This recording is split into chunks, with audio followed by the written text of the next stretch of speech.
China ने एक standard dialect है जो उसको मैंडेटरी किया सबके लिए। सो चाइना ने कहा हर व्यक्ति मैंड्रिन सीखेगा। मैंड्रिन कौन सी मैंड्रिन? जो बीजिंग में बोली जाती है। अब मैंड्रिन के भी बहुत सारे फॉर्म हो सकते हैं, जैसे हिंदी के बहुत सारे फॉर्म हो सकते हैं।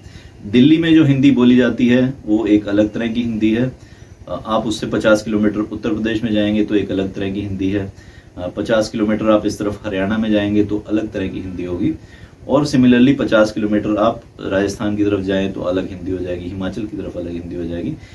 लेकिन एक स्टैंडर्ड फॉर्म हमने माना कि दिल्ली वाली जो हिंदी है वो हम साफ हिंदी, शुद्ध हिंदी या एक्सेप्टेड हिंदी मानते हैं।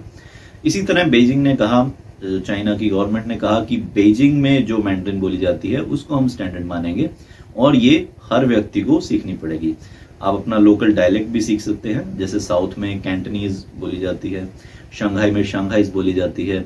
सो ये अलग डायलेक्ट है, आप अपनी लोकल डायलेक्ट सीख सकते हैं। लेकिन मैंड्रिन, बीजिंग में बोली जाने वाली मैंड्रिन सबको आनी चाहिए।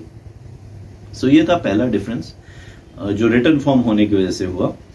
दूसरा, रिटन फॉर्म में जब कैरेक्टर्स स्टार्ट हुए तो वो बहुत सिंपल कैरेक्टर्स थे। जैसे हमने देखा कि पहाड़ बहुत ही सिंपल ड्राइंग है, 3 लाइंस हैं, 2 एक प्लेन पे, तीसरी थोड़ी हायर है। तो पहाड़ बहुत सिंपल ड्राइंग है, चांद, सितारे, मून, हवा, पानी, इस तरह के जो वर्ड्स है वो बहुत सिंपल ड्राइंग्स थी। लेकिन जैसे जैसे लैंग्वेज इवॉल्व हुई, लोगों की ज़रूरतें इवॉल्व हुई, तो उनको अपने कैरेक्टर्स बढ़ाने पड़े, उसको वो ड्राइंग्स बढ़ानी पड़ी। पहले उन्होंने एग्जिस्टिंग कैरेक्टर्स को मिला के नए वर्ड्स बनाए, फिर नए वर्ड्स उन्हें और इनोवेट करने पड़े, नई ड्राइंग्स उन्हें बनानी पड़ी।